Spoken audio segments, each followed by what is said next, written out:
Assalamualaikum warahmatullahi wabarakatuh. Alhamdulillah, selalu saja kita memuji Sang Pencipta Allah atas segala nikmat yang dilimpahkan kepada kita. Allah lah satu-satunya yang telah menyiapkan makanan, minuman, pakaian, air, udara, api, apa saja yang kita butuhkan untuk roda kehidupan di muka bumi ini. Dan Dia memerintahkan kita untuk menikmati dan berterima kasih kepadanya. Dan siapapun yang berterima kasih, dalam bahasa agama kita bersyukur, maka pasti akan ditambah. Allah berjanji dalam Al-Quran, A'udzubillahi minasyaitonirrajim, la in syakartum la azidannakum wa la in kafartum inna adzabi lasyadid. Kalau kalian berterima kasih, maka aku akan tambah. Kalau kalian kufur, maka azabku amat pedih. Juga selanjutnya kita panjatkan salam hormat kita kepada Nabi besar Muhammad sallallahu alaihi wasallam sebagai bentuk kepatuhan kepada Allah Subhanahu wa taala yang telah memerintahkan dalam firman-Nya, A'udzubillahi minasyaitonirrajim, innallaha wa malaikatahu yusholluna 'alan nabi ya ayyuhalladzina amanu shallu 'alaihi wa sallimu taslima. Sesungguhnya Allah dan malaikatnya mengucapkan salam kepada Nabi, hai orang beriman, ucapkanlah kepadanya salam yang banyak. Dan juga sebagai balas jasa setelah menghabiskan 23 tahun dari masa hidup beliau di fase Mekah 13 tahun dan Madinah 10 tahun. Semua itu ya hal yang sangat besar dalam kehidupan kita karena telah menyampaikan dan menyempurnakan semua amanah agama ini kepada umat yang dibebankan oleh Allah Subhanahu wa taala. Lanjutkan pada buku kita Sahih Hadis Qudsi dan kita sudah menyelesaikan alhamdulillah bab keutamaan sahabat. Dan juga sudah kita lengkapkan dengan yang terakhir bab keutamaan sahabat yang diikuti perang Badar. Itu sedikit review teman-teman sekalian dan kita akan masuk pada siang ini, pagi menjelang siang, semoga Allah berkahi. Hadis selanjutnya nomor 99, babnya hadis Mi'raj dan perintah sholat 5 waktu. Seperti biasa saya akan berikan kronologisnya terlebih dahulu. Satu-satunya ibadah yang Allah Subhanahu wa taala berikan kepada Nabi SAW di langit adalah sholat. Selainnya semua di bumi. Dan ini menandakan kedudukan sholat itu sendiri. Untuk menerimanya, Nabi SAW Isra dulu, perjalanan malam dari Masjid Haram ke Masjid Aqsa, dan Allah kekalkan dalam Al-Quran dan menamakan surah nomor 17 dengan surah Al-Isra untuk menggambarkan tentang pentingnya perjalanan tersebut. Kemudian ada proses yang sangat luar biasa pada saat itu di mana Nabi SAW sholat di Masjid Aqsa dan mengimami seluruh Nabi dan Rasul. Dalam riwayat Sahih dikatakan ada 124 ribu Nabi, diantaranya 313 Rasul. Semuanya diimami oleh Nabi SAW di malam Isra itu. Kemudian disitulah Nabi SAW juga bertemu dengan Jibril, bertemu dengan Mikail. Dan Jibril memperkenalkan kepada Nabi SAW, ini adalah Mikail. Ya, itu adalah wakil daripada Jibril alaihissalam. Kemudian Nabi SAW mengatakan, aku mengikat tali burak ini kekangannya, di mana tempat seluruh Nabi-Nabi mengikat tali kekangan hewan mereka. Bagi yang pernah ke Aqsa tahu masalah itu tentunya. Di sebelah kanan Masjid Qibli itu ada ruangan ke bawah dan ada besi yang diyakini oleh masyarakat setempat kalau itu tempat Nabi SAW mengikat buraknya. Kemudian Nabi SAW pun mi'raj dari langit atau ke langit. Mi'raj ke langit. Mi'raj artinya naik ke langit. Pertanyaan sederhana, kenapa Allah Subhanahu wa taala tidak melakukan atau tidak memerintahkan itu dari Masjid Haram Mekah saja? Langsung naik ke langit. Kenapa harus ke Masjid Aqsa? Berarti juga ada kedudukan khusus untuk Masjid Aqsa di sini. Dan terlalu banyak keutamaan Masjid Aqsa. Bagi yang belum pernah ke sana, saya berharap teman-teman bisa menjadwalkan satu waktu ke sana. Karena memang hadisnya banyak. Dan tidak usah khawatir dengan masalah, oh nanti akan ada peributan dan segala macam. Saya gambarkan Palestina itu kalau diibaratkan seperti meja ini. Saya kurang lebih sudah 4 kali masuk ke sana, masuk 5 kali insya Allah. Akhir bulan ini juga saya akan pergi. Itu kalau kita ibaratkan Palestina meja ini, semua sudah dijajah kecuali satu titik, namanya Gaza.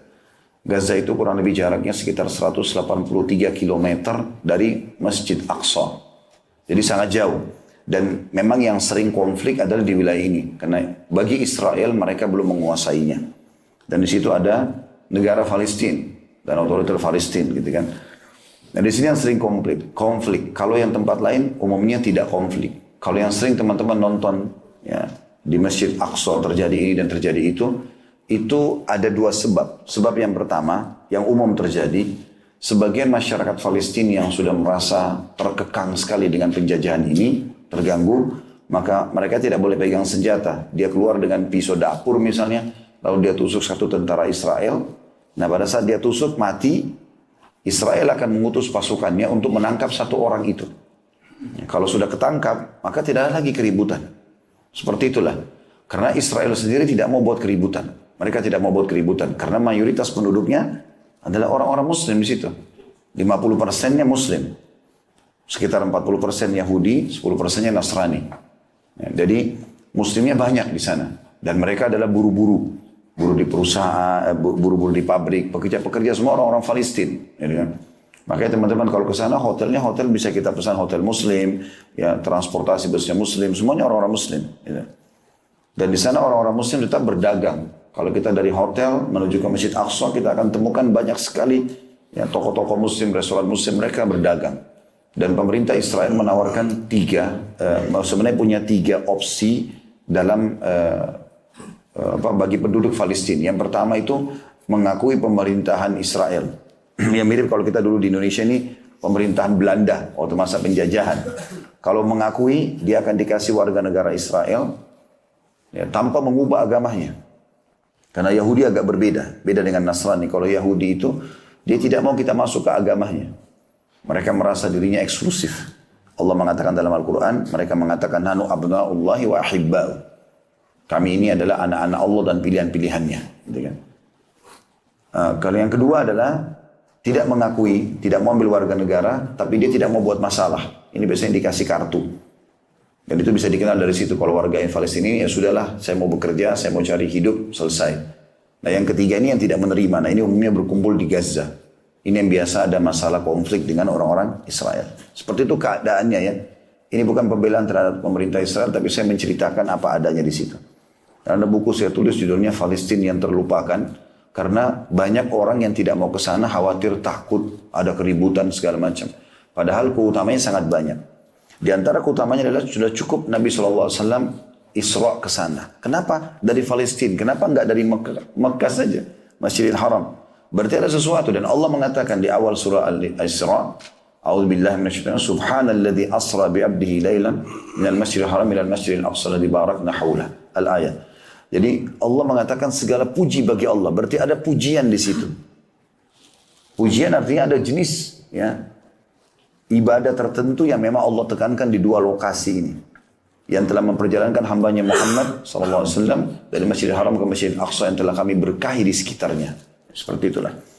Nah keutamanya cukup banyak diantaranya adalah selain Nabi SAW memang Isra ke sana dan Mi'raj dari sana juga ke langit.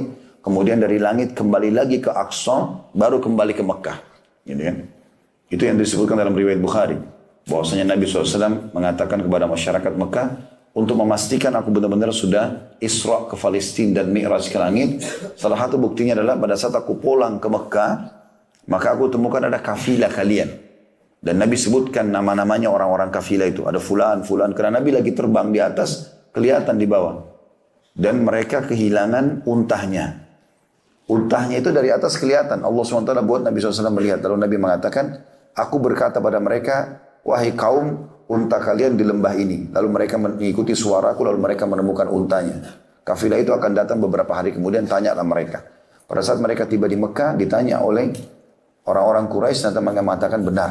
Kami mendengarkan suara entah dari mana yang mengatakan unta kalian di lembah ini dan kami mendapatkan sesuai dengan suara itu. Intinya Nabi SAW kembali lagi dari langit ke Aqsa baru ke Mekah. Ini sama juga kasusnya seperti tadi. Bisa saja Allah langsung kembalikan ke Masjidil Haram. Apa yang sulit bagi Allah SWT? Naik dari Masjidil Haram, turun ke Masjidil Haram juga. Tapi Allah memampirkan Nabi SAW ke Aqsa berarti ada pesan ilahi. Itu bukan hal yang ringan gitu kan. Bisa juga Allah pilih yang lain. Masjid Aqsa ini, masjid yang dibangun ya, 40 tahun setelah Masjidil Haram. Dan yang membangunnya adalah Ibrahim AS. Sebagaimana seorang sahabat bertanya, ya Rasulullah, masjid apa yang pertama dibangun di muka bumi? Kata Nabi SAW, Masjidil Haram. Lalu masjid apa ya Rasulullah? Sahabat itu bertanya lagi. Kata Nabi SAW, Masjid Aqsa. Lalu sahabat itu bertanya, berapa jarak di antara keduanya? Kata Nabi SAW, 40 tahun. Jadi setelah Nabi Ibrahim AS membangun Ka'bah, sehingga menjadi Masjidil Haram di situ untuk tawaf dan ibadah. Lalu beliau kembali ke Palestina karena istri pertamanya Sarah di sana bersama anaknya Ishak, lalu dibangunlah Masjid Aqsa. Ada beberapa hal yang mesti dititik beratkan, mungkin dua riwayat saya sebutkan karena saya ingin masuk ke bahasan kita. Adalah hadis yang mulia dan ini harus jadi target kita sebenarnya. Hadis yang mulia kata Nabi SAW pada saat Sulaiman alaihissalam selesai merenovasi Masjid Aqsa, maka dia meminta kepada Allah 3 hal dan semuanya Allah kabulkan. Yang pertama, dia minta agar semua keputusannya di kerajaannya sesuai dengan keputusan Allah. Artinya walaupun wahyu belum datang, kalau Sulaiman alaihissalam menghadapi sebuah kasus, beliau langsung bisa memutuskan dan itu sudah disetujui oleh Allah. Dan Allah kabulkan itu.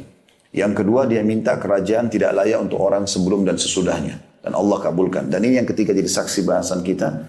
Kata Nabi SAW, Sulaiman meminta agar tidak ada seorang pun yang datang ke Masjid Aqsa sholat 2 rakaat. Ini sunnah atau wajib. Kecuali dibersihkan dosanya seperti baru dilahirkan oleh ibunya. Dan Allah kabulkan itu. Subhanallah, keutamaan ini hanya kita dapatkan kalau haji. Kata Nabi SAW, siapa yang haji tidak rafath, mengucapkan kalimat syahwat pada pasangan yang haram tentunya ya. Walaupun juga pasangan halal kalau lagi haram tidak boleh. Tidak fusuk, berbuat kejahatan, maka dia pulang seperti baru dilahirkan oleh ibunya. Nah ini pahala yang didapatkan dengan keutamaan haji didapatkan bagi orang di Aqsa kalau sholat 2 rakaat. Sunnah ataupun wajib. Termasuk tahiyat masjid. Ini target yang luar biasa gitu.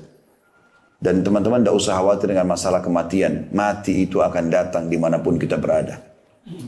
Kalau mau mati di sini ya mati di sini. Mati di Aqsa ya mati di Aqsa.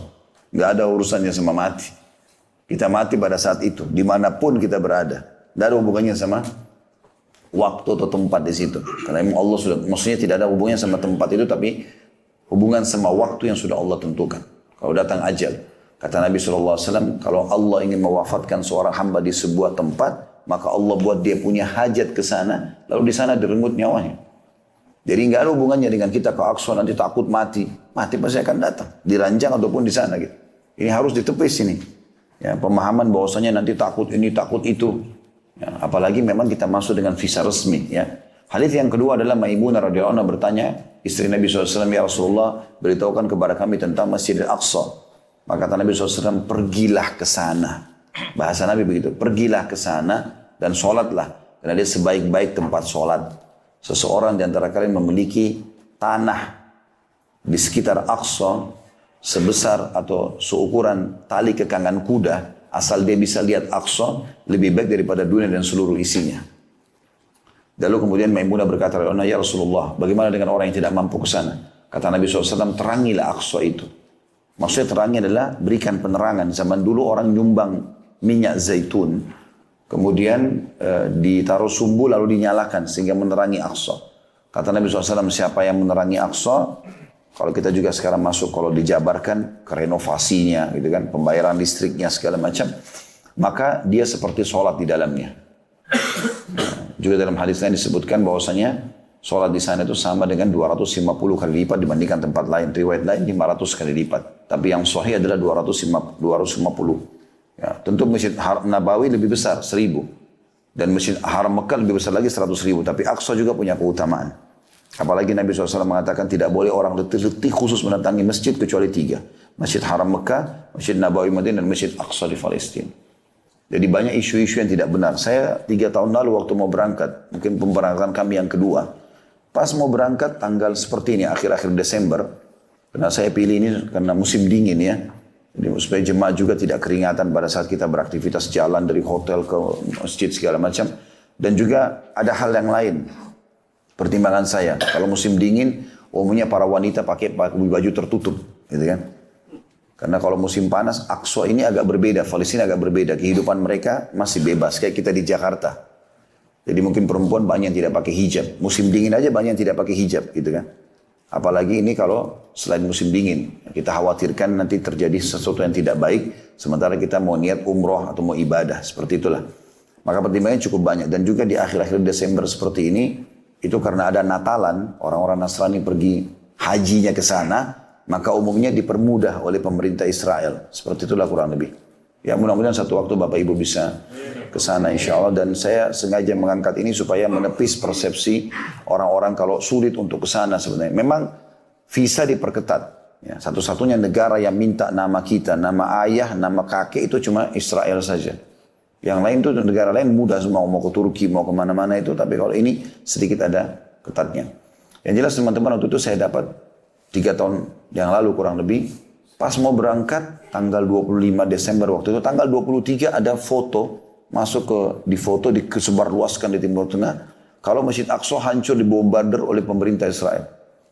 Saya hubungi travel agent, ternyata mereka kontak ke Aqsa. Jadi teman-teman di Aqsa yang kami beli paketnya itu, foto dia print kertas tanggal, hari dan tahunnya pada saat itu tanggal 23 Desember ya kan? 2016 atau 2012 waktu itu. Dia print lalu dia foto di belakangnya Aqsa. Ini Aqsa nggak apa-apa. Ya. Jadi ternyata memang ada juga upaya mungkin dari pemerintah sana yang tidak mau orang-orang Islam datang. Karena kalau kita datang ke sana tuh, masyarakat Palestina senang sekali. Bahkan sering waktu saya kenalkan diri saya dari Indonesia, saya dipeluk dengan mereka. Tentu sama laki-laki ya. Perlu dibahasakan. Kemudian dia mengatakan, kamu datang ke sini sudah cukup buat kami. Tidak usah bawa sumbangan apa-apa. Terlebih lagi memang kita bisa bawa sumbangan tentunya ya. Pribadi saya selalu motivasi jemaah untuk itu. Kemudian nanti di Aqsa ada kotak amal, langsung masukkan ya, di situ. Ada beberapa kegiatan seperti juga membantu orang-orang yang susah di sana. Kemudian apalah ya, memasukkan Quran di Masjid Aqsa, kursi bagi orang tidak mampu. Ada beberapa program yang dilakukan pada saat itu. Cuma saya sarankan kalau teman-teman lagi berangkat dan ikut dengan travel tertentu, pastikan karena banyak travel kita juga yang masuk di sana, mereka melakukan tur city-nya itu banyak mendatangi makam-makam. Makam Nabi Musa, makam Nabi Yunus. Saya waktu datang ke sana tanya sendiri dan jauh-jauh tempatnya. Itu banyak buang waktu. Semestinya kita maksimalkan waktu di Masjid Aqsa. Sayang. Karena kebanyakan kita cuma pakai 3 hari, maksimal 5 hari. Kalau di tempat kami pastikan 5 hari, 4 malam diusahakan. Karena visa kalau sudah dapat itu 1 bulan. Nah ini makam-makam saya tanya sendiri penjaga masjidnya itu. Ini kuburan. Dia bilang bukan, ini cuma makam. Makam itu kayak prasasti. Jadi nggak ada jenazahnya Nabi Musa di situ, nggak ada jenazah Nabi Yunus di situ, nggak ada. Kalau anda ngerti bahasa Arab, bisa tanya, gitu kan? Karena mungkin tidak semua orang bisa bahasa Inggris di sana, maka mereka menceritakan itu. Sering juga mendatangi ada tempatnya Salman Al-Farisi, radhiyallahu anhu, dianggap di situ. Saya tanya sendiri penjaga, ini kuburannya Salman, radhiyallahu anhu, atau makam semua ini. Dan itu banyak tur dihabiskan dalam 3 hari di situ, buang-buang waktu. Jadi saya sarankan kalau mau datang cuma ke Jericho. Jericho itu kota yang diyakini oleh sebagian masyarakat Palestina tempat lahirnya Nabi Isa. Walaupun orang-orang Nasrani di sana yakin Bethlehem lah tempatnya gitu kan. Atau Baitul Laham dalam bahasa Arabnya. Tapi sebagian masyarakat meyakini orang-orang muslimnya kalau di Jericho. Karena Jericho ini terkenal dengan pohon-pohon kurmanya. Sementara dalam surah Maryam, Allah menyebutkan Maryam bersandar di pangkal pohon kurma, dan itu pohon kurma terkenal sekali di sana. Makanya orang kalau ke Jericho itu belinya kurmanya. Kemudian yang kedua Hebron, kota Hebron ini kota Nabi Ibrahim AS. Dia yakini ada kuburan Nabi Ibrahim AS. Itu lebih dekat kepada hal mungkin benar di situ. Selain daripada ini teman-teman lebih baik habiskan waktu di Masjid Aqsa dan sekitarnya. Apalagi kita belum tentu bisa setiap saat datang. Kalau Mekah sama Madinah kan sangat terbuka, Masya Allah. Di sana belum tentu. Bisa Bapak Ibu hari ini, bulan atau pada saat berangkat sekarang keluar visanya, belum tentu berangkat akan datang keluar visanya. Ya. Saya pernah dari 5 kali perjalanan, itu 1 kali pernah visa saya nggak keluar. Dan itu mereka pengajuan visanya harus 1 bulan. Jadi kayak sekarang Desember ini kita ajukan di November. Nanti keluar kepastiannya itu 1 minggu sebelum berangkat. Jadi bisa berangkat, bisa enggak. Maksudnya masuk ke Aqsa-nya ya. Tapi biasanya jemaah ikut sampai ke Jordan kalau nggak bisa masuk ke Aqsa. Mereka kita buatin tur sendiri di Jordan. Karena di Jordan juga ada Gua Ashabul Kahfi, ada kota Petra gitu kan. 7 keajaiban dunia itu, dan juga ada ada Wadi Rum, padang pasir yang dijadikan sebagai tempat rekreasi oleh pemerintah Jordan. Baik, intinya teman-teman, Aqsa ini punya kedudukan, dan itu terjadi pada saat Nabi SAW akan menerima sholat ya. Saya akan bacakan hadisnya. Hadis Mi'raj. Mi'raj artinya naik tadi ke langit dan perintah sholat 5 waktu. Hadis nomor 99 dan sanadnya sahih dari Anas bin Malik radhiyallahu anhu bahwa Rasulullah sallallahu alaihi wasallam bersabda, "Utitu bil buraqi wa huwa dabbatun abyadu tawilun fawqa al-himari wa duna al-baghl. Yada'u hafirahu 'inda muntaha tarfihi. Qala farakibtuhu hatta ataitu Baitul Maqdis. Qala farabattuhu bil halqati allati yarbutu bihi al-anbiya. Qala thumma dakhaltu al-masjid fa sallaitu fihi rak'atain thumma kharajtu faja'ani Jibril alaihi salam bi ina'in min khamrin wa ina'in min laban fakhtartu al-laban faqala Jibril ikhtarta al-fitrah thumma urija bina ila as-sama'. Titik-titik terus ditulis fadzakara al-hadits. Maksudnya hadits ini sebenarnya panjang, cuma di sini diringkas. Fadzakara al-hadits maksudnya lalu disebutkanlah hadits lanjutannya. Wa fihi, dan di antara dalam hadis itu adalah falam azal arji' baina rabbi tabaraka wa ta'ala baina Musa alaihi salam hatta qala ya Muhammad innahunna khamsu salawatin kulla yawmin wa laylah likulli salatin 10 fadhalika khamsuna salah wa man hamma bihasanatin falam ya'malha kutibat lahu hasanah fa in 'amilaha kutibat lahu 10 wa man hamma bisayi'atin falam ya'malha lam tuktab syai'an فإن عملها كتبت سيئة واحدة قال فنزلت حتى انتهيت إلى موسى عليه السلام فأخبرته فقال ارجع إلى ربك فاسأله التخفيف فقال رسول الله صلى الله عليه وسلم فقلت قد رجعت إلى ربي حتى استحييت فيه atau minhu حتى استحييت منه. Hadis ini sahih riwayat Bukhari Muslim. Terjemahannya, kata baginda Nabi SAW, didatangkan kepadaku seekor burak. Apa itu burak disebutkan? Yaitu tunggangan yang berwarna putih lagi panjang dan lebih besar daripada keledai dan lebih kecil daripada bighal, peranakan kuda dan keledai. Ia atau burak itu meletakkan telapaknya sejauh pandangan mata. Beliau melanjutkan, kemudian aku menungganginya hingga sampai di Baitul Maqdis. Beliau bersabda, lalu aku menambatkan pada lingkaran yang biasa dipakai para nabi untuk menambatkan tunggangannya. Beliau SAW bersabda lagi, kemudian aku masuk masjid untuk sholat 2 rakaat di dalamnya. Kemudian aku keluar, lalu Jibril AS datang kepadaku dengan membawa bejana berisi khamar dan bejana berisi susu. Lalu aku memilih susu. Jibril pun AS mengatakan, kau telah memilih fitrah. Kemudian kami dibawa naik ke langit. Titik-titik di sini, kemudian perawi melanjutkan hadis tersebut dan di dalamnya disebutkan.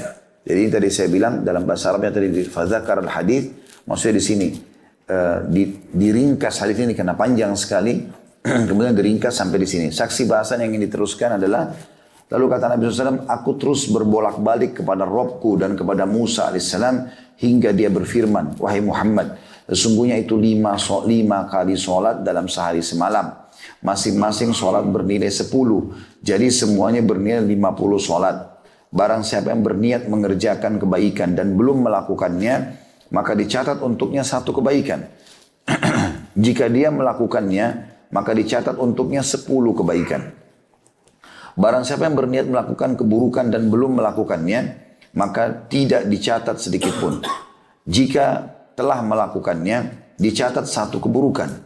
Beliau SAW bersabda, kemudian aku turun hingga sampai kepada Musa AS. Lalu aku memberitahukan kepadanya. Dia mengatakan, kembalilah kepada Rabbmu dan mintalah keringanan kepadanya. Rasulullah SAW bersabda, aku katakan, aku telah bolak-balik mendatangi Rabbku sampai aku malu kepadanya. Dalam hadits Abu Dzar radhiyallahu anhu, lanjutannya dulu, saya akan syarahkan sekalian nanti insyaAllah. Dari Nabi SAW bahwasanya Allah Azza wa Jal, Allah Maha Mulia dan Maha Suci, berfirman, Iya khamsun wa khamsun, la yubaddalul qawlu ladayya. Itulah 5 dalam amalan dan 50 dalam pahala. Keputusanku tidak dapat diubah lagi. Diriwayatkan oleh Bukhari Muslim. Hari ini teman-teman seperti biasa kita akan bedah manfaat-manfaat yang bisa kita ambil. Yang pertama adalah potongan utitu bil buraki wa huwa dabbatun abyadun tawilun fawqal himari wa dunal bagal. Jadi didatangkan kepadaku, dan ini adalah sifatnya juga ya, hafirahu inda muntaha tarfihi. Didatangkan kepadaku seekor burak, yaitu tunggangan yang berwarna putih lagi panjang. Bisa bermakna panjang adalah besar. Yang lebih besar daripada keledai. Tentu di Indonesia kita belum biasa melihat ini, tapi teman-teman bisa mencari di YouTube banyak, di Google fotonya keledai, gitu kan. Kalau ada yang mau lihat, sehingga tahu gitu, keledai itu seperti apa sih? Karena memang keledai ini juga ada disebutin dalam Al-Quran, dalam surah Luqman ya. tapi tentang suara dia yang buruk. Ya. Yang Allah SWT berfirman, A'udzubillahi minasyaitonir rajim, inna ankaral aswati la sautu hamir. Sesungguhnya suara yang paling buruk adalah suara keledai, karena kalau dia teriak bersuara itu suaranya ribut sekali. Ya. Tapi bukan itu yang kita ingin titik beratkan. Perlunya mengetahui masalah keledai hanya untuk supaya punya ilmu pengetahuan tentang keledai itu apa. Nah, keledai ini seringkali dikawinkan sama kuda. Ya. Nanti akan keluar satu jenis hewan mirip di antara keduanya, itu namanya bigal. Nah, bigal ini atau bagal itu biasa dipakai oleh raja-raja. Jadi dia lebih indah dari kuda dan lebih tinggi dari keledai, yang keledai lebih pendek, gitu kan. Dan ini indah sekali, dia bulunya segala macam, dan itu biasa dipakai hanya untuk raja, misalnya dari istananya menuju ke taman, gitu-gitu. Atau peliharaan raja itu biasa dipakai bigal, seperti itulah. Nah, Nabi SAW menggambarkan di sini, mengatakan burak itu adalah tunggangan yang berwarna putih lagi panjang, yang lebih besar daripada keledai dan lebih kecil daripada bigal, atau peranakan kuda dan keledai. Ini sebabnya tadi kenapa kita jelaskan dua jenis hewan ini ya. Kalau mau tahu keledai juga, masuk dalam jenis keledai itu kuda zebra. Kita biasa bilang zebra. Ya, itu sebenarnya dia jenis keledai. Jadi keledai ini dalam Islam pun punya hukum syar'i ya. Keledai ada dua macam. Ada keledai himar ahli dan himar wahsyi. Himar ahli adalah keledai yang hidup bersama manusia. Biasanya warnanya abu-abu atau coklat. Dia agak pendek. Ya, kalau teman-teman yang pernah ke negara-negara Arab kayak ini, kalau mau ke Aqsa, biasanya lewat Jordan. Di Jordan itu kalau di kota Petra, mereka ada sewain keledai. Dilihat di situ sewain untuk naik-naik gunung, lihat sekitar gunung itu biasanya ada. Nah, keledai yang ahli ini, yang hidup sama manusia, yang warna abu-abu atau coklat, hukumnya haram dimakan. Nggak boleh dimakan. Nabi SAW mengharamkan hukum memakan keledai ahli atau keledai yang hidup sama manusia ini, yang berwarna abu-abu atau coklat, di perang Khaybar. Pada situ sahabat lagi kelaparan sekali, mereka nggak punya makanan, habis ya, karena 43 hari mengepung benteng Khaybar, benteng pertama, di sana ada 9 benteng. Itu masih belum bisa menembusnya dengan izin Allah SWT tentunya. Lalu Nabi SAW keluar dari kemahnya melihat kendi-kendi, bukan kendi, panci, periuk-periuk ya, untuk masak itu penuh. Dan lagi dimasak semuanya untuk pasukan. Kata Nabi SAW, apa ini? Mereka mengatakan keledai liar ya Rasulullah. Maksudnya tadi ini. Keledai apa? Maaf, keledai yang ahli ini. Ya. Maka Nabi SAW mengatakan, buanglah semua karena Allah telah mengharamkannya. Maka pada hari itulah Nabi SAW mengharamkan keledai itu, dan Nabi SAW mengharamkan semua hewan yang bertaring di perang Khaybar itu. Dan Nabi SAW melarang pernikahan mut'ah, menikmati hanya sesaat, itu nggak boleh. Diharamkan seperti orang-orang Syiah lakukan gitu. Kemudian keledai yang kedua adalah keledai wahsyi, keledai yang liar. Itu adalah zebra, dan itu halal hukumnya. Karena dasarnya memakan kuda sama zebra ini hukumnya halal. Karena mereka termasuk hewan yang tidak bertaring. Ya. Tapi khusus keledai yang hidup sama manusia tidak boleh. Nah, Nabi SAW menggambarkan burak ini antara keledai sama bigal. Ya. Kemudian dikatakan sifatnya, kecepatannya burak ini. Burak itu meletakkan telapaknya sejauh pandangan mata. Artinya sangat cepat, mungkin hanya hitungan sesaat sudah langsung tiba di Masjid Aqsa. Ya, makanya waktu Nabi SAW pulang dari Isra dan Mi'raj ini, beliau jalankan Isra itu jalan malam hari. Itu subuh, pagi, udah sampai lagi di Mekah. Maka beliau lagi duduk di depan Ka'bah. Jadi merenungi kejadian semalam ini. Karena kejadian Isra Mi'raj ini luar biasa gitu. Luar biasa. Jalan, ya, terbang, bukan jalan ya, terbang dengan kuda bersayap. Tidak pernah ada kuda bersayap. Burak bersayap. Kemudian terbang dari Masjid Haram ke Masjid Aqsa. Ini biasanya tradisi orang Quraisy. Kalau penunggang kuda yang kuat, anak muda dan kudanya kuat, non-stop jalan sebulan. Sebulan dari Masjid Haram ke Masjid Aqsa. Itu kalau cepat non-stop ya. Kalau mereka kafilah, unta, kuda-kuda jalan pelan-pelan itu bisa 2-3 bulan baru sampai. Jauh sekali. Maka Nabi SAW masih merenung kejadian tersebut. Ini luar biasa. Ini. Kalau zaman sekarang mungkin orang Sudah ada pesawat, mungkin orang pikir, oh iya mungkin bisa lebih cepat. Itu pun tidak masuk akal. Sekarang aja kalau kita terbang dari Jeddah ke Amman, itu butuh 1 jam. Mungkin ke Palestina juga sekitar gitu, ada 1,5 jam pakai pesawat. Jadi sama dari sini ke Surabaya gitu kan. Tapi bisa ditempuh dalam 1 malam. Lebih zaman dulu memang orang lama perjalanannya. Intinya teman-teman sekalian, waktu Nabi SAW pulang balik nih dalam semalam.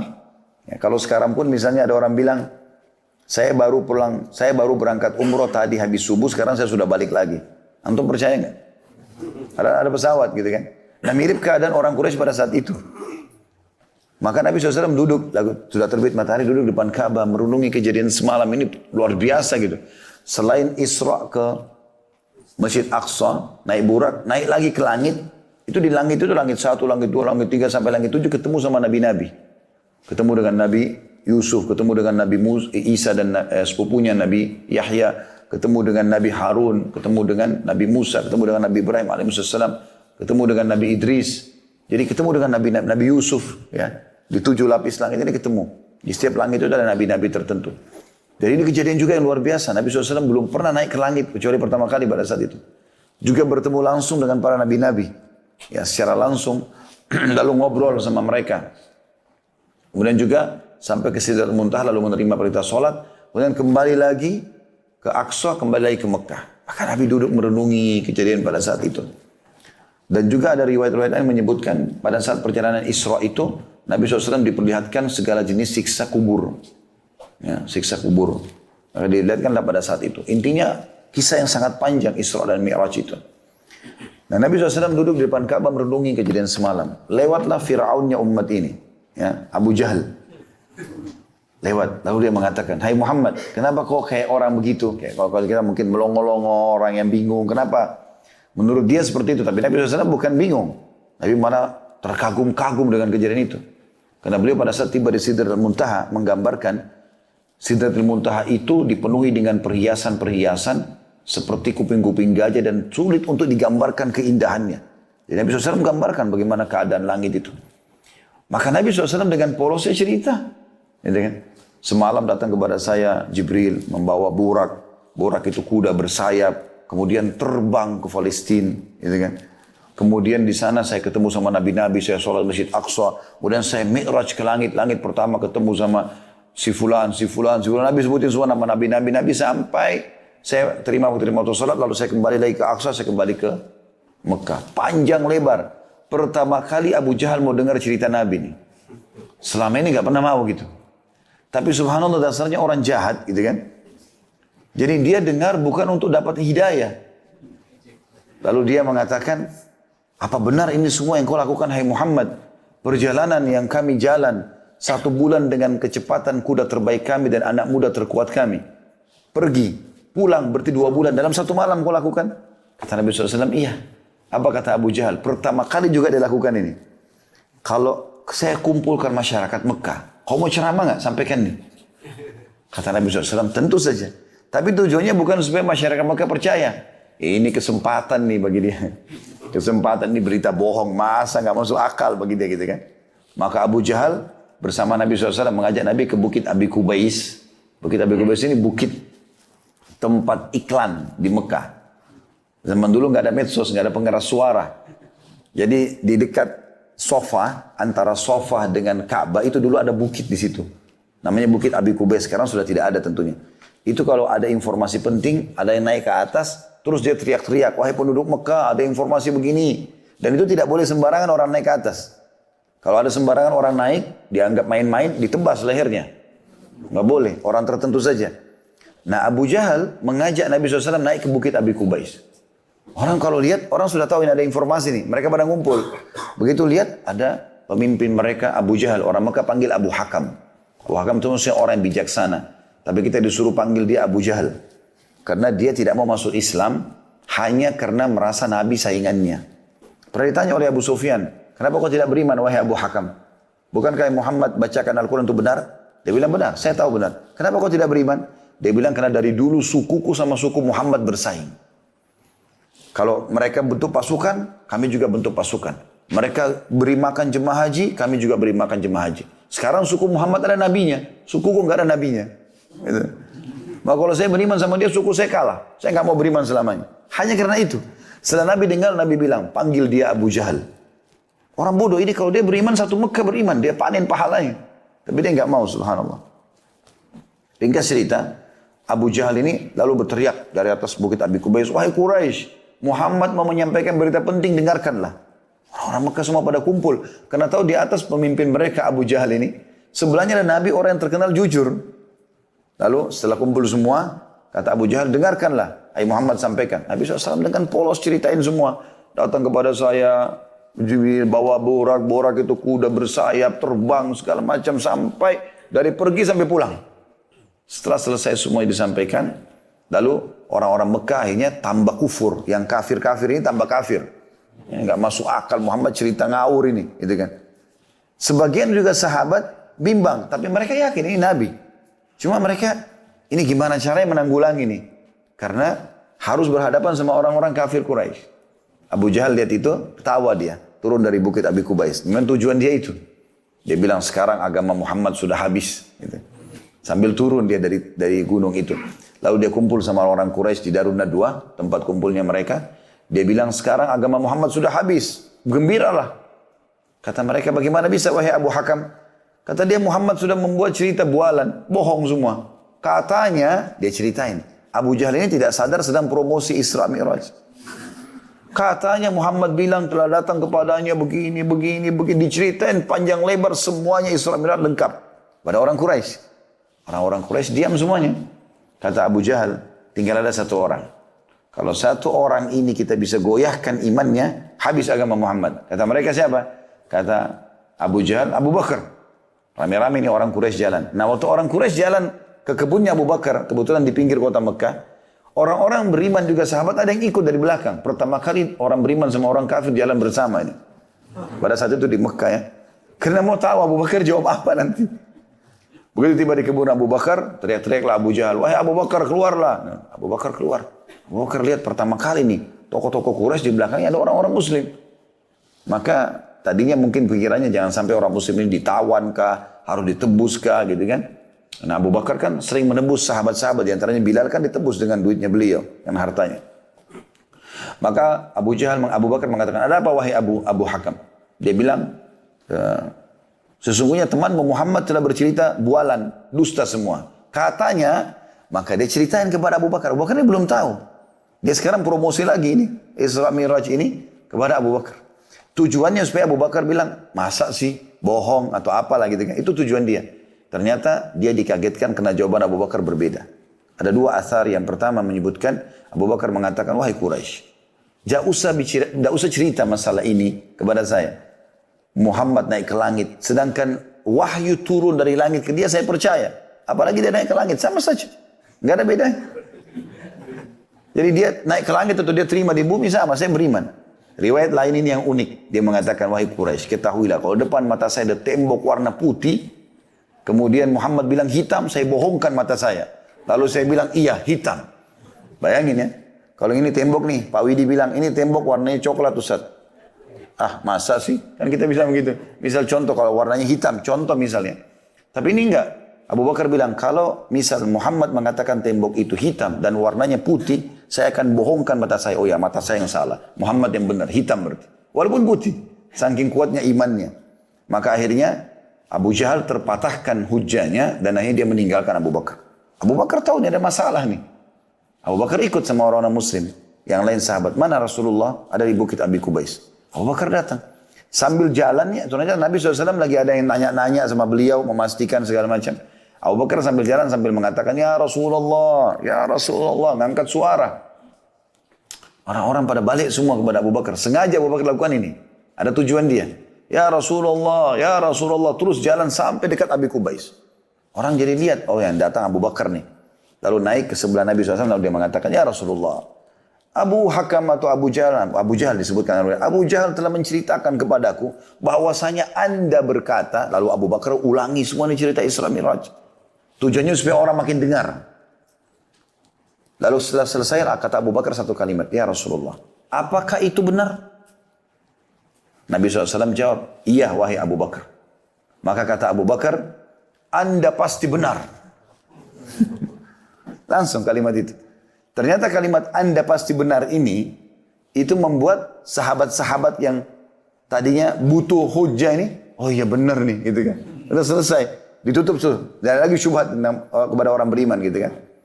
Lalu Abu Bakar setelah itu menyampaikan tugasnya sudah selesai. Nabi SAW lalu berkata, wahai Quraisy, kalau kalian masih belum percaya, maka ketahuilah pada saat saya pulang dari Palestina ke sini, saya lihat kafilah kalian. Dan mereka kehilangan unta. Lalu saya mengatakan kepada mereka dari atas, unta kalian ada di lembah fulan, ambillah. Maka mereka pun mengikuti suara saya dan kafilah itu akan datang beberapa hari lagi. Tanya mereka tentang kebenaran ini. Maka orang-orang Quraisy nunggu beberapa hari kemudian datang kafilah tersebut. Baru depan pintu, namanya pintu, waktu itu pintu gerbang Mekah namanya pintu Bani Syaibah. Suku Syaibah dekat situ tinggalnya. Lalu orang Quraisy begitu melihat kafilah tersebut lewat. Dan Nabi SAW sempat sebutin ya, nama-nama mereka, jenis warna-warna untanya. Bahkan kalau nggak salah unta bagian depan ada kain di lehernya Nabi sebutin. Gitu kan. Yang jelas, waktu datang kafilah seperti yang Nabi gambarkan. Lalu orang-orang Quraisy bertanya, hai Quraisy, ditanya Quraisy Mekah tanya kepada Quraisy di sana, hai Quraisy, kalian dari mana? Kami dari Palestina. Ini belum masuk ke Mekah, jadi belum ada yang bertanya sama sekali, nggak mungkin direkayasa gitu kan. Apakah kalian kehilangan sesuatu di jalan waktu sementara dari Palestina ke sini? Mereka bilang iya, kami kehilangan unta. Lalu apa yang terjadi? Kami mencari. Sementara kami nggak ketemukan, lalu kami dengar ada suara mengatakan, hai Quraisy, unta kalian di lembah fulan. Kami ikuti dan kami temukan. Maka seperti yang Nabi sampaikan, sekarang Quraisy yang di kafilah bertanya kepada Quraisy yang di Mekah, hai Quraisy, dari mana informasi ini? Kami sendiri belum ada yang masuk ke Mekah, belum ceritain. Kata mereka, dari Muhammad. Semenjak itu, kebalik keadaan orang Mekah yang tidak beriman Isra Mi'raj jadi meyakini kejadian Isra dan Mi'raj. Gara-gara kejadian. Dan ini peran Abu Bakar sangat besar radhiyallahu anhu. Ya. Itu yang diambil pelajaran dari makna ini. Kemudian selanjutnya, potongan yang kedua, kalau mau dikasih angka di situ, kemudian aku menungganginya hingga sampai di Baitul Maqdis. Jadi kalimat Baitul Maqdis. Bait artinya rumah, Maqdis maksudnya disucikan. Rumah yang disucikan. Ya. Ini nama lainnya Masjid Aqsa. Kalau Masjid Aqsa, Aqsa artinya jauh. Allah SWT menggunakan kalimat ini di awal surah Isra untuk menggambarkan jauhnya jarak itu. Subhanalladzi asra bi'abdihi minal masjidil harami ilal masjidil aqsa. Ya. Maha suci Allah telah memperjalankan hambanya di malam hari dari Masjidil Haram ke masjid yang jauh, Masjid Aqsa. Tapi beberapa hadis menyebutkan nama khusus masjidnya Baitul Maqdis. Ya, Baitul Maqdis. Kemudian selanjutnya itu pelajaran tentunya tentang masalah Baitul Maqdis. Potongan yang ketiga. Lalu aku menambatkan pada lingkaran yang biasa dipakai para nabi untuk menambatkan tunggangannya. Ini potongan ketiga. Jadi ada riwayat lain menjelaskan kata Nabi SAW, sesungguhnya tidak ada seorang nabi pun kecuali memang Allah pernah buat mampir atau singgah di Aqsa, di Masjid Aqsa atau di Baitul Maqdis. Ini menandakan memang luar biasa masjid ini. Karena semua nabi-nabi, 124 ribu nabi di antaranya 313 rasul, semuanya sudah pernah mampir di situ. Dan umumnya semua menunggangi tunggangan yang diikat di tempat yang sama. Makanya saya bilang kalau teman-teman satu waktu insya Allah Allah mudahkan ke sana. Kalau ini lokasi Masjid Aqsa, kurang lebih 1,4 hektar. Seingat saya 14.000 sekian itu meter. Itu ada kotak masjid, kayak tembok masjid, tapi ini lebih banyak pelataran yang kosong, tidak ada bangunannya. Nanti di situ kita akan temukan begitu jalan, mungkin kurang lebih masuknya, kalau saya tidak salah ya, sekitar 100 meter, maka akan ada Qubbatus Sakhra, yang warna kuning emas itu di tengah-tengah. Maka kalau kita jalan lagi, ada di depan sekali, yang tempat imamnya, itu adalah Masjid Qibli namanya. Masjid Qibli. Nah, di sebelah kirinya ada lagi dinamakan Musalla Marwani gitu kan. Di sebelah kanannya itu ada tempat ini mengikat borak itu. Jadi nanti ada kayak ruangan di sebelah kanan kiblat itu, Masjid Qibli itu, kita turun tangga di bawah sekali ada itu. Ya, Allah alam itu diyakini sama mereka, tapi dalam hadis ini disebutkan masalah itu. Dan itu sampai sekarang masih dijaga. Ya kalau teman-teman pernah dengar tembok peratapan punyanya orang-orang Yahudi, itu pas di sebelah tembok yang ada ikatan borak ini. Tapi ini masih masuk lokasi kekuasaan muslimin. Tembok yang ratapan itu tempat mereka pukul-pukul kepalanya, berdoa segala macam itu. Di sebelah tembok yang ada ikatan borak ini. Kemudian potongan selanjutnya, dikatakan di sini potongan yang keempat ya. Kemudian aku masuk masjid untuk sholat 2 rakaat di dalamnya. Kemudian aku keluar.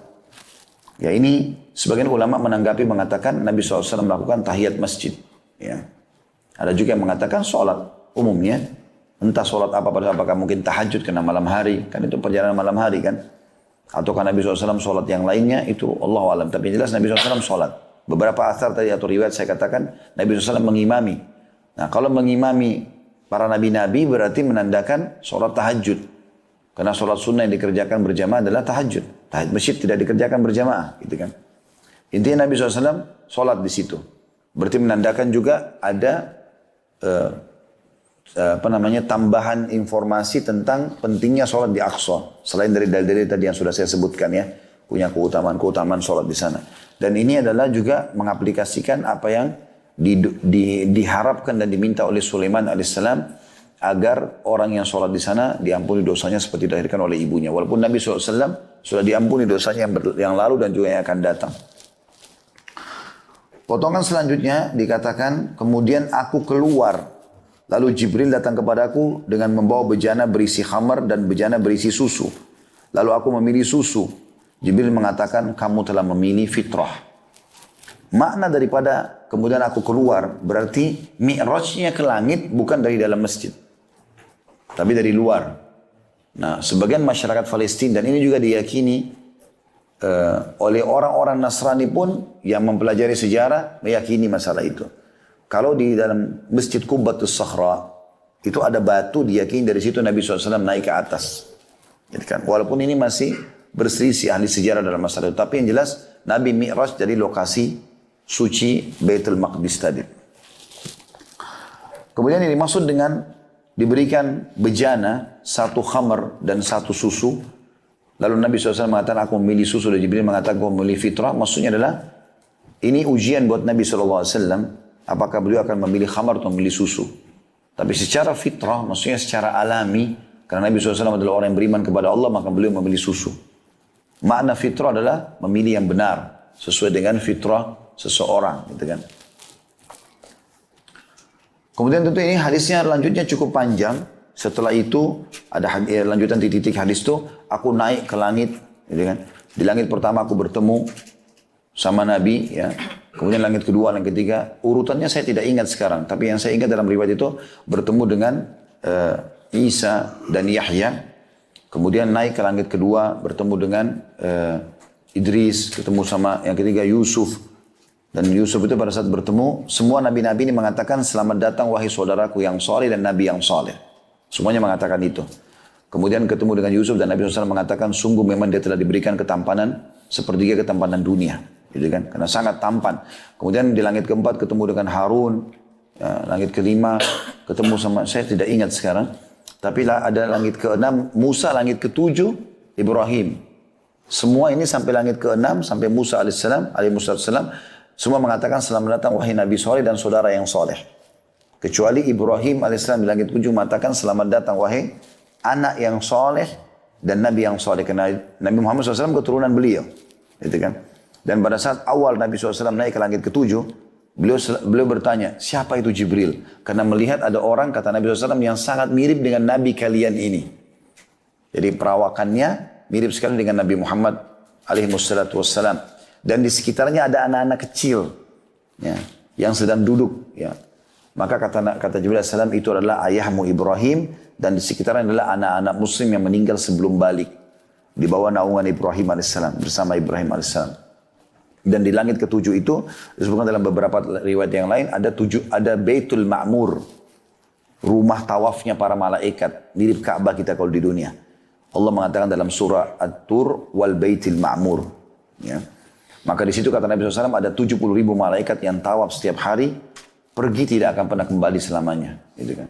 Artinya Allah SWT ciptakan malaikat-malaikat yang baru lagi, karena jumlahnya mereka sangat banyak. Malaikat beda dengan kita. Mereka diciptakan sudah langsung bisa bertugas. Kayak kita dari bayi, anak-anak, segala macam, dari sperma, dari sel telur, bersatu ini nggak ada. Mereka diciptakan utuh dari cahaya dan Allah juga ganti dengan sesuka dan kemahakuasaannya Allah gitu.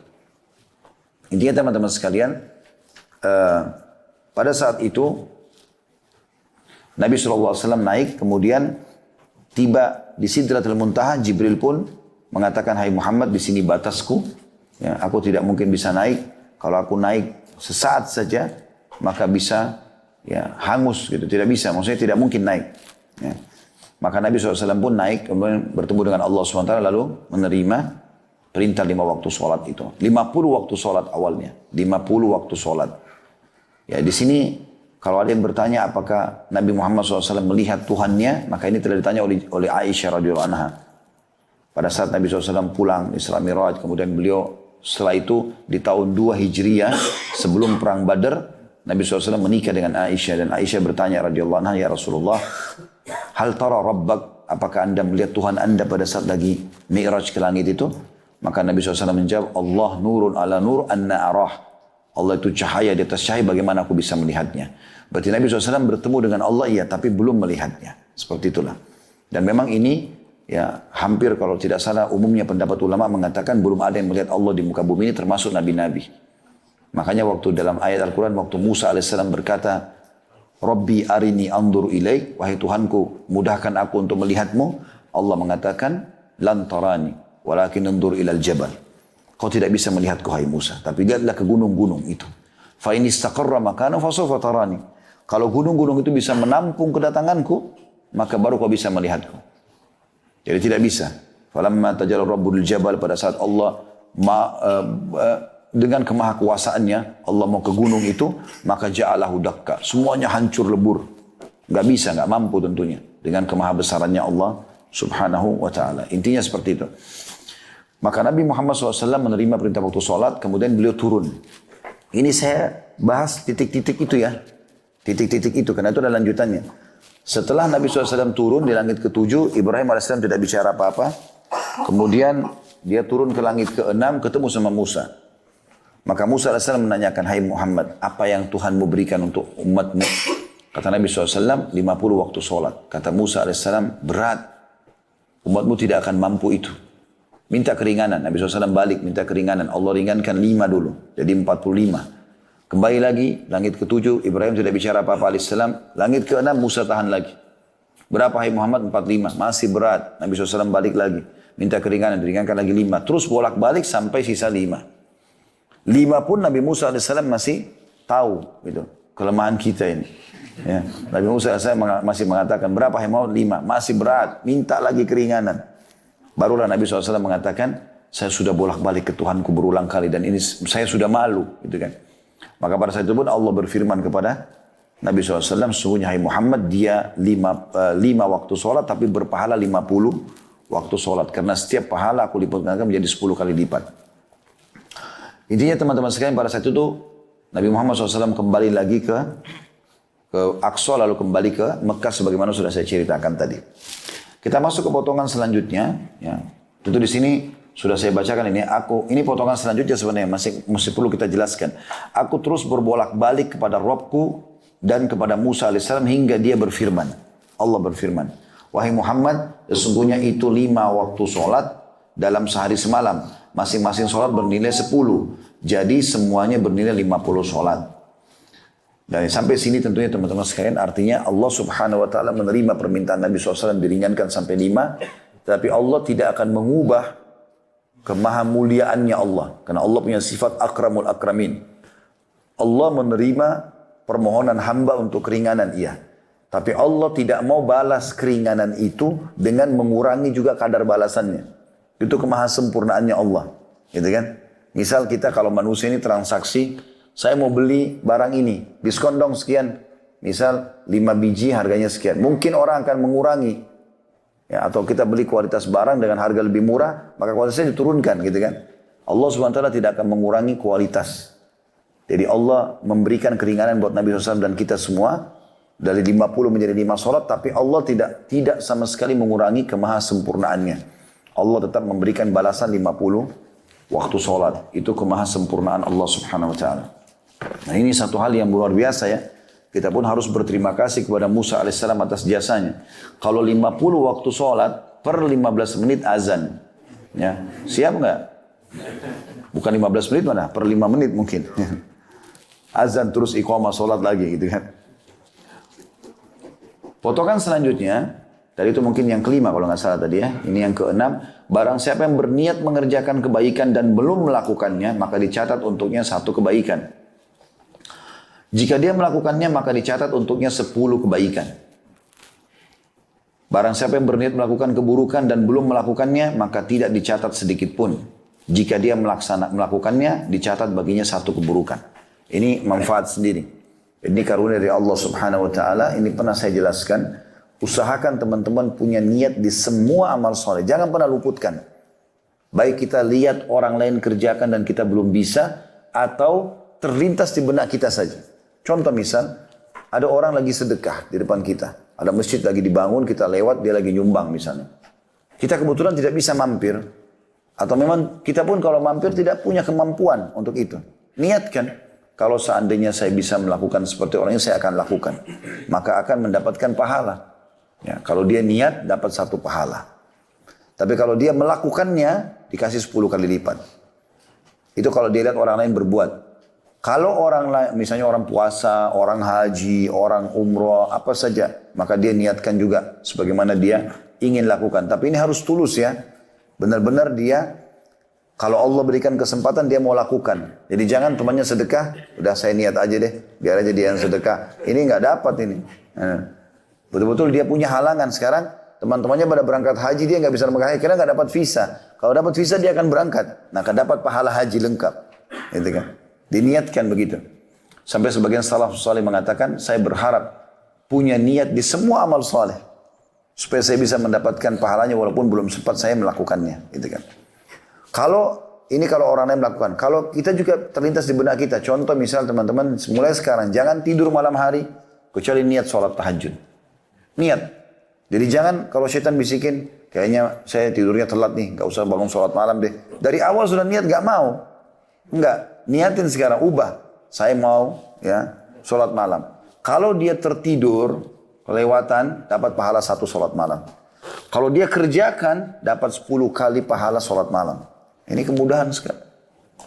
Ingat teman-teman, setiap kali ada kesempatan beramal soleh, selama kita masih hidup jangan sia-siakan. Renungi riwayat ini riwayat sahih. Kalau saya tidak salah riwayat Tabarani, tapi ini riwayat sahih. Hadits ini berbunyi, ada 3 orang di zaman Nabi SAW, sahabat Nabi ini. 3-tiganya kurang lebih hampir sebaya umurnya. Yang satu, waktu Nabi SAW utus pasukan, dia ikut berperang lalu mati syahid. Setelah itu, Nabi utus pasukan yang kedua, orang yang kedua dari 3 orang ini juga ikut berperang mati syahid. Beberapa hari setelah itu, orang yang ketiga gak sempat ikut perang tapi mati di ranjangnya. Maka ada seorang sahabat mimpi. Dia mimpi 3 orang ini masuk surga. Yang paling depan, paling bagus fasilitasnya, justru orang yang mati di ranjang. Lalu yang di belakangnya orang yang mati syahid, orang yang kedua tadi. Yang paling belakang orang yang mati syahid pertama. Maka orang ini bertanya, ya Rasulullah, bagaimana kami memahami ini? Kan di pandangan kita orang mati syahid kan gitu. Apalagi yang duluan mati syahid. Gitu. Kata Nabi SAW, kenapa kau heran? Bagaimana bisa kau bandingkan antara sholatnya orang yang mati di ranjang walaupun cuma berapa hari itu dengan sholatnya orang yang mati syahid? Bagaimana kau bandingkan zikirnya, ibadahnya? Tidak bisa dibandingkan. Ketahuilah perbandingan antara orang yang mati di ranjang dengan orang yang mati syahid itu antara langit dan bumi pahalanya. Apa maknanya? Kesempatan kalau masih bisa beramal soleh jangan sia-siakan. Kalau masih hidup teman-teman maksimalkan. Karena 1 hari saja zikir pagi petangnya, sholat berjamaahnya, mungkin uduknya, mungkin senyum dengan muslim itu sudah lebih besar daripada orang yang lebih meninggal daripada kita. Dari sisi pahala. Memang sudah begitu. Itu ada 2 riwayat begitu mirip ya. Itu juga ada sahabat Nabi begitu. Maka Nabi SAW mengingatkan kalau yang mati lebih dulu, itu Nabi mengatakan tidak ada seorang muslim pun ya, yang Allah berikan umur dalam keadaan Islam, kecuali dia akan lebih banyak mendapatkan berkah dalam kehidupannya. Maka itu kesempatan. Mumpung kita masih bisa beribadah. Ya. Selanjutnya juga dikatakan, dan siapa yang niat melakukan keburukan, dia niat mau zina, mau bohong, mau nipu, lalu dia batalkan, ini karena Allah tentunya, bukan karena ban mobilnya pecah, bukan karena hujan lebat, memang karena Allah larang, nggak usah deh, jiwa saya kayaknya terganggu nih, merasa terkekang, ya udah berhentiin, karena Allah dapat pahala, satu pahala. Kalau dia kerjakan, dicatat baginya satu dosa saja. Dan ini rahmat Allah yang sangat luas. Kemudian di sini ada, ini sebenarnya selanjutnya adalah lanjutan potongan yang sebelumnya. Kemudian aku turun hingga sampai kepada Musa AS, lalu aku memberitahukan kepadanya dan dia mengatakan, kembalilah kepada Rabbmu dan mintalah keringanan kepadanya. Rasulullah SAW bersabda, aku katakan, aku telah bolak-balik mendatangi Rabbku sampai aku malu kepadanya. Makna bolak-balik tadi yang saya bilang dikatakan dalam riwayat lain, memang setiap Musa menahannya, dia minta lagi, ya Allah ringankan, ya Allah ringankan. Terus diringankan 5 sampai sisa 5 saja.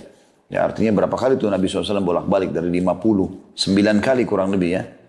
Nabi SAW bolak-balik sesisa 5. Lalu di sini di hadis Abi Dzar setelahnya, sama hadis Bukhari Muslim, yang Nabi dan Allah SWT berfirman, hiya khamsun wa khamsun, la yubaddalul qawlu ladayya. Itulah 5 dalam amalan muslimah salat dan pahalanya 50. Keputusanku tidak dapat diubah lagi. Nah, berbicara masalah sholat ini teman-teman sudah sering kita sampaikan tentunya. Tapi maksimalkan. Teman-teman mau perbaiki semua keadaan hidupnya. Mau bahagia, mau sembuh penyakitnya, mau dipenuhi hajatnya. Mau merasa lebih dekat sama Allah, mulai dari sholat perbaiki. Sholat perbaiki. Azan ke masjid, sholat. Ibu-ibu di rumah azan langsung sholat. Perbaiki dari situ dulu. Semuanya jadi baik nanti. Subhanallah, orang yang memulai dengan sholatnya, maka semua ibadah yang lain jadi mudah dia mengerjakan. Puasanya, zikirnya, jalan sendiri nanti. Sholat dulu. Coba perbaiki, komitmen. Apalagi kalau anda bisa terapkan bagi laki-laki di sini 40 hari, 5 waktu sholat di masjid. 1 bulan setengah, kurang 1 bulan 10 hari. Azan ke masjid. Kata Nabi SAW, siapa yang tidak ketinggalan takbiratul ihram pertama imam. Subuh, duhur, asar, maghrib, isya. Imam Allah Akbar, dia Allah Akbar di belakangnya. 40 hari, dijamin selamat dari sifat kemunafikan. Gak akan pernah bohong selamanya. Nggak akan pernah ingkar janji, nggak akan pernah juga mengkhianati amanah. Ada seorang syekh di Saudi, dia sangat alim Masya Allah, dan dia punya anak perempuan terkenal sangat baik, solehah. Ternyata ada satu laki-laki melamar, orang ini kurang. Dari sisi kelihatan penampilan agamanya kayaknya kurang nih. Tapi syekh nggak mau nolak lamarannya.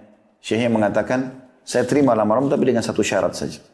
Saya mau kau hadir di sini 5 waktu sholat di masjid saya. Saya jadi imam kau di belakang saya. 40 hari. Syekhnya mau terapin hadis ini kepada dia. Kata anak muda tersebut, sepekan pertama saya datang kena ngejar janji saya sama syekh. Bukan karena Allah. Saya datang sholat ya, tapi karena mau diterima lamaran. Begitu masuk hari ke-10, mulai berubah. Terasa kayak ada, memang sholat ini kayak nyaman gitu ya. Hari ke-20, hari ke-30, sampai hari ke-40 dia bilang, begitu saya penuhi semua itu, maka semenjak itu saya rasanya tidak ingin lagi meninggalkan sholat di masjid dan tidak mau ketinggalan sholat, walaupun saya tidak nikah sama anak syekh itu. Memang ini subhanallah, kalau sekali lagi, kalau mau perbaiki apapun, mulai perbaiki dari sholat. Sholat saja. Itu ibadah yang paling besar pahalanya dan paling Allah cintai. Sampai ditanya kepada Nabi SAW, ya Rasulullah, amal apa yang paling Allah cintai? Kata Nabi SAW, as-salatu ala waktiha. Sholat on time, pada waktunya. Azan, lupain semua negosiasi. Nggak ada, mau berapa miliar pun lupain. Mungkin teman-teman itu amal terakhir antum. Siapa yang tahu? Gitu kan. Makanya Nabi SAW kalau takbir itu berkata, Sallu salatal muwadda'ah. Salatlah seakan-akan ini salat perpisahan kalian. Anggap habis salam kita sudah meninggal. Maka jangan sia-siakan. Setiap ada kesempatan amal soleh, perbaiki. Maksimalkan. Gitu kan. Nikmati ibadah itu insya Allah akan maksimal. Intinya, mulailah perbaiki dari salat. Allahu a'lam. Mohon maaf sudah menjelang duhur. Mungkin saya harus tutup di sini. Afwan ya, belum bisa. Subhanakallahumma bihamdika, asyhadu an la ilaha illa anta astaghfiruka wa atubu ilaik. Wassalamualaikum warahmatullahi wabarakatuh.